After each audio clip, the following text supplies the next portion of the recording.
Salut à tous, aujourd'hui nouvelle vidéo un petit peu différente. Est-ce qu'il faut acheter sur AliExpress? Comme vous l'avez vu, on l'a fait dans notre vidéo avec une fourche AliExpress. Cette fourche, si vous êtes allé voir la vidéo, vous avez vu qu'elle a résisté au final, mais elle avait quand même quelques problèmes. Commençons déjà par pourquoi est-ce qu'on aurait envie d'acheter sur AliExpress. Le pourquoi, c'est quand on va sur le site, on voit des choses qui peuvent être super intéressantes. Bien sûr, moi je parle pour le monde du vélo, des offres qui sont incroyables.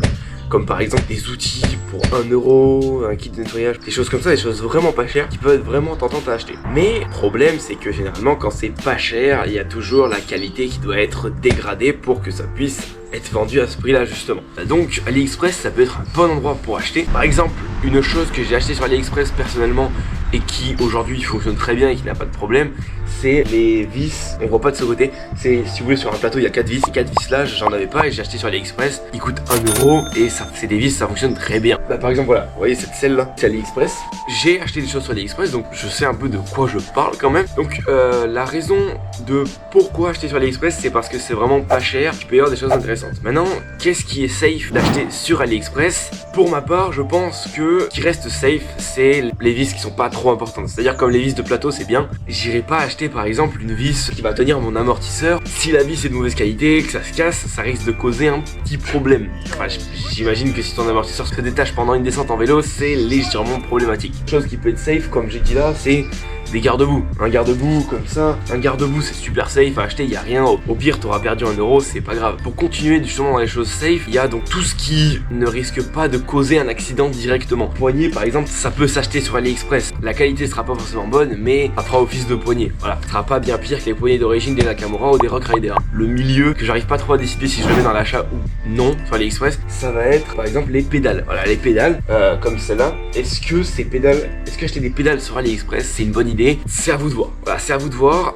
Pour moi, il n'y a pas de risque de casse, mais on sait jamais. Vous n'êtes pas à l'aise avec ça, achetez des pédales d'une vraie marque, voilà. Ensuite, voilà, on va passer dans les choses qu'il faut, à mon avis, ne pas acheter sur AliExpress. Première chose, ça va être les fourches. Bien sûr, on l'a fait dans la vidéo. Pour y revenir rapidement sur cette fourche, à la fin de la vidéo, vous me voyez conclure sur le fait que la fourche a résisté, mais que c'est pas de l'aussi bonne qualité. Et forcément, quand on compare par rapport à cette Fox 32, c'est pas une 34, c'est une 32, bien mieux. Ça a absolument rien à voir. L'autre fourche à côté, elle est vraiment pas ouf. Il y a un mais à chaque fois, c'est que, ok, c'est pas cher, la qualité est pas dingue, mais elle a résisté. Donc au final, c'est proportionnel, comme on pourrait dire. On pourrait dire que c'est proportionnel, voilà. Que le prix fait la qualité au final. Alors, donc une fourche, moi je serais pas forcément, à moins que ça soit pour un vélo qui va vraiment servir à faire pas grand chose. Mais pour tout ce qui est freeride, DH, enduro, même du trail, c'est pas forcément une bonne idée d'avoir une fourche AliExpress. Parce qu'on sait jamais si la fourche va pas se détacher, si le pivot par exemple va pas se casser, j'en sais rien. Les contrôles qualité ne sont pas les mêmes en Chine. Les entreprises font passer des choses beaucoup moins qualitatives et ça passe quand même. La vente est beaucoup moins contrôlée, donc forcément des fois ça peut arriver de faire des choses bien et des choses moins bien. Donc, deuxième chose à pas trop acheter, bien sûr dans le même ton, amortisseurs. Les amortisseurs, les deux là c'est un Fox, là c'est un RockShox. Les amortisseurs, évitez d'acheter des amortisseurs. Comme j'ai dit dans la vidéo là, j'avais un amortisseur DNM. Alors DNM, je vous mets une petite image, je vous mets une petite image là de l'amortisseur. Cet amortisseur, il était vraiment pas fou. Il fonctionnait pas du tout. Mais bien sûr, ça revient toujours sur le même débat qu'au final l'amortisseur il coûte 100 euros. Alors là, t'as un amortisseur qui va être aux alentours, comme ça, je dis comme ça. Bien sûr, c'est pas le prix exact, mais aux alentours des 500 euros à peu près. Là-bas, pareil, 500 euros. 100 euros, c'est 5 fois moins cher. Pour continuer avec les trucs à éviter, on va avoir, moi personnellement, en tout cas, je vous dis, c'est les freins. Les freins, moi j'éviterai d'acheter des freins sur AliExpress parce que les freins, c'est directement ce qui impacte votre capacité de freinage, votre capacité d'arrêter le vélo. Si vous êtes en train de descendre, vous êtes incapable d'arrêter le vélo, c'est pas très bon signe. Moi je vous dis, ça va mal se finir si vous n'arrivez pas à freiner. Donc j'éviterai d'acheter des freins sur AliExpress, mais après à vos risques et périls si vous voulez. Les guidons sur AliExpress, c'est vrai que ça fait les guidons ou cintres, ça dépend comment vous appelez ça. J'éviterai également d'acheter sur AliExpress parce que c'est quand même des choses qui sont assez importantes sur le vélo, parce que si tu fais un saut et que ton guidon il se casse quand t'atterris, c'est très compliqué la situation. Et ensuite bien sûr évidemment ne pas acheter des cadres sur AliExpress, même si bien sûr je vous montre un exemple ici ou un exemple ici, il y a des cadres full suspendus qui sont vraiment pas chers, ou même des hardtails qui sont pas chers. C'est pas une bonne idée, le cadre tu sais pas comment il a été fait, il a pas passé de contrôle qualité. c'est pas forcément une très bonne idée. Après, bien sûr, dans le vélo, des choses à ne pas acheter. Évidemment, n'achetez pas de casque sur AliExpress. Évidemment, un casque, c'est quelque chose qui peut vous faire éviter la mort. Donc c'est vraiment quelque chose qui est super important de ne pas négliger. Donc achetez des casques sur des vrais sites, achetez des vraies marques de casques. Même s'il vous faut mettre un peu plus d'argent, faites-le parce qu'un casque à 30 €, il y a de grandes chances qu'il soit pas très résistant. Voilà. Après, pour personnellement ce que moi j'ai acheté sur AliExpress, j'ai acheté donc les boulons du pédalier, les garde-boue en général, hein, la selle. Cette selle-là, c'est AliExpress, voilà. Et j'ai fait quelque chose, j'ai acheté des disques de frein sur AliExpress. Donc je disais bien sûr que c'est important de ne pas négliger le freinage, mais parce qu'il y a toujours un mais dans l'histoire, j'ai acheté ces disques de frein que vous voyez, j'espère qu'on voit assez bien à la caméra. Un disque qui est super épais, donc c'est du 2,3 mm, donc un peu plus épais que les disques que j'avais d'origine. Celui-là c'est un 200 mm, 203 mm pour être précis. Et en gros je l'ai monté à l'arrière de mon vélo là-bas. Et juste derrière moi, juste ici, on retrouve le 223 mm par 2,3 mm d'épaisseur. Ces disques, ils ont super bien résisté. J'ai fait une saison de DH avec et ils sont nickel, ils ont aucun problème.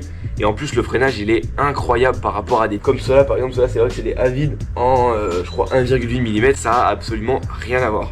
Les disques de frein c'est plutôt safe si vous savez quoi prendre. J'éviterai ceux qui sont vraiment originaux, c'est-à-dire que j'en ai vu qui étaient... Je vous mets une photo là si je les ai retrouvés. Mais en gros, ils étaient vraiment super fins et je pense pas que c'est une très bonne idée. Voilà, après faites vos tests si vraiment vous voulez essayer. Achetez des rayons de roue, des rayons acier, les rayons que vous voyez sur la roue qui est derrière moi. Encore une fois, la roue qui est derrière moi ici, les rayons que vous voyez ici c'est des rayons acier, en général c'est de l'acier. Ces rayons là ils sont plus épais que ceux que j'avais d'origine, sachant que ceux d'origine j'arrêtais pas de les casser parce qu'ils étaient très vieux. Comme je vous ai dit avant, la roue c'est celle de mon DH à l'origine, celui-là. Et du coup, les rayons ils avaient une quinzaine d'années. Au bout de 15 ans, ça commence vraiment à fatiguer. Donc j'ai changé et j'ai plus eu de problème. Donc voilà, les rayons ça n'a pas trop d'impact sur le vélo. En tout cas, je vous dirai ça dans 2-3 mois si ma roue avant n'a pas explosé. Cette vidéo est ici pour vous informer, pour vous dire ce que moi j'ai acheté sur AliExpress. Pourquoi est-ce que vous auriez envie d'acheter sur AliExpress? Après, il y a quelques trucs à respecter sur AliExpress. Quand vous voyez une offre beaucoup trop intéressante, c'est sûrement une arnaque. Quand vous voyez un produit qui vous vend du rêve et qui n'existe nulle part d'autre que sur AliExpress, c'est sûrement une arnaque. Mais je peux pas vous le garantir 100%, donc faites attention quand vous achetez. Si vous avez vraiment envie d'essayer, faites-le. Faites attention, achetez vraiment ce qui vous semble solide. Au moment du test, faites ça vraiment doucement, méticuleusement. Donc cette vidéo est pas là pour venir entacher la réputation d'AliExpress. Bien sûr, c'est un très bon site pour tout ce qui est basique. Vraiment, moi je sais que voilà, j'ai acheté par exemple des chambres à air TPU.